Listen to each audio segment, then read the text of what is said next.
একীভূত করতে Exim, first security, social ইসলামী, global ইসলামী, union ব্যাংকে প্রশাসক নিয়োগের সিদ্ধান্ত নিয়েছে বাংলাদেশ ব্যাংক। ধীরে ধীরে নিষ্ক্রিয় হবে ব্যাংকগুলোর বর্তমান পরিচালনা পর্ষদ এবং এমডির পদ।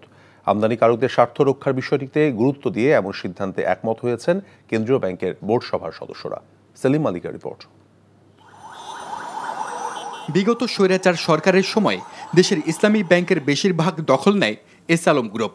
সীমাহীন লুটপাটে ব্যাংকগুলোকে প্রায় দেউলের পথে নিয়ে যায় শিল্প গোষ্ঠীটি।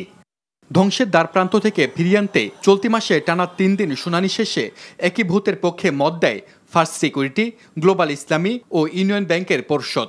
এক সপ্তাহ পর মঙ্গলবার বিকেলে বোর্ড সভায় এক্সিম, ফার্স্ট সিকিউরিটি, সোশ্যাল ইসলামী, গ্লোবাল ইসলামী এবং ইউনিয়ন ব্যাংকে প্রশাসক নিয়োগের সিদ্ধান্ত নেয় বাংলাদেশ ব্যাংক। আসলে ব্যাংকের প্রকৃত অ্যাসেট যাচাই করে তাদের অ্যাসেট কোয়ালিটিতে যাদের খুবই খারাপ অবস্থা তাদের কিভাবে উত্তরণ করা যায় তারই একটা বেস্ট টুলস হিসেবে আমরা ধরছি যে মার্জারি হচ্ছে এই কয়টা ব্যাংকের জন্য সর্বোৎকৃষ্ট পন্থা আর কি।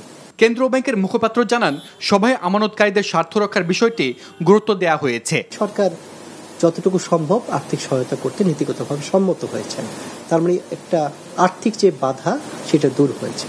বাংলাদেশ ব্যাংকের সবশেষ তথ্যে এই 5 শরিয়া ভিত্তিক ব্যাংকের আমানত নেমে আসে 1,36,000 কোটি টাকায়, যার বিপরীতে মোট ঋণের হার 1,95,000 কোটি টাকার বেশি। এর মধ্যে ব্যাংকগুলোতে খেলাপির হার 77%। সেলিম মালিক, এনটিভি নিউজ, ঢাকা।